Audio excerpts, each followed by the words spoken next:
Décédée lundi à l'âge de 77 ans, Maeva Boug a été inhumée aujourd'hui au deuxième étage du cimetière de l'Uranie. Pour son dernier voyage, de nombreuses personnes sont venues lui rendre un dernier hommage et adresser leurs condoléances à son époux, ses trois enfants ainsi que leur mo'otua. Grande figure de la musique polynésienne, Maeva Boug était connue pour ses textes repris par de nombreux artistes du Fénois tels que Esther Tefana ou encore John Gabilou pour ne citer que. Autodidacte, Maeva Boug avait un parcours plutôt atypique. Voyez ce reportage de Mereteato et Naya Bennett. Maeva, c'est la joie de vivre. Mais c'est la joie de vivre à la tahitienne. Voilà. Ah, Maeva, c'est une bonne vivante. Quand on avait nos camarades du service, on pouvait compter sur Maeva pour animer. Hein? Elle aimait rire, elle aimait faire plaisir, elle aimait donner de la joie aux gens. D'ailleurs, c'est une dame qui était tout le temps en joie. Toute jeune déjà, Maeva Boug respirait la joie de vivre. Son ami de toujours, Charles Tetaria, nous raconte.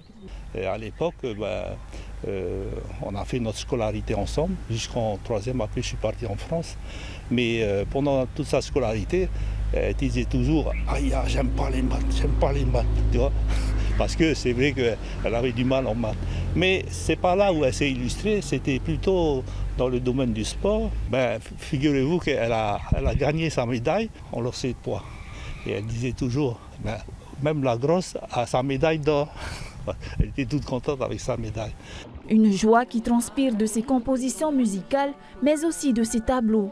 C'est dans la musique et la peinture justement que cette grande dame s'est illustrée par la suite.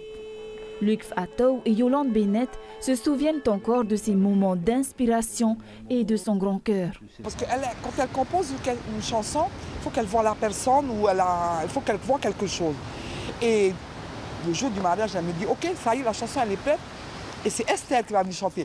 Quoi? Esther Tefana va venir au mariage de ma fille? Elle nous racontait même qu'il y a des chansons qui lui étaient données comme ça, comme tous les grands artistes, comme beaucoup d'artistes. L'inspiration vient dans le sommeil, à n'importe quel moment de la journée. Il y a des choses qui se passent comme ça et qui lui parlent, qui lui disent d'écrire, de mettre ça sur des notes. Et c'est comme ça que beaucoup de ces chansons ont été créées. Et c'est ce qui fait peut-être que ces chansons, c'était des belles chansons, c'était des chansons qui étaient assez riches en texte et aussi en mélodie. Ce matin, ses proches et tous ses amis l'ont accompagné jusqu'à sa dernière demeure. John, lui, nous raconte les fois où elle écrivait plus pour Esther Tefana que pour lui. Elle était chiante. Hein? Mais elle avait un cœur d'amour formidable. Et ça se sentait dans ses chansons. Tu vois. Quand elle a écrit Manihi, tout ça pour Esther, je l'en voulais un peu à un moment donné parce qu'elle composait pour moi, après elle a composé pour Esther, elle m'a quitté. Elle dit tu m'as abandonné. Enfin bref. Mais là, les derniers temps, elle a écrit plein de belles chansons. Comment faire? Maeva, allez, faites le tomaco, un petit mot du cœur de notre famille avec Erol. On te souhaite beaucoup de courage et je sais que le Seigneur veillera sur toi. Gros bisous à toute la famille et les deux garçons. Du rire aux larmes, Maeva Boug laisse derrière elle des chefs-d'œuvre aux couleurs de l'arc-en-ciel.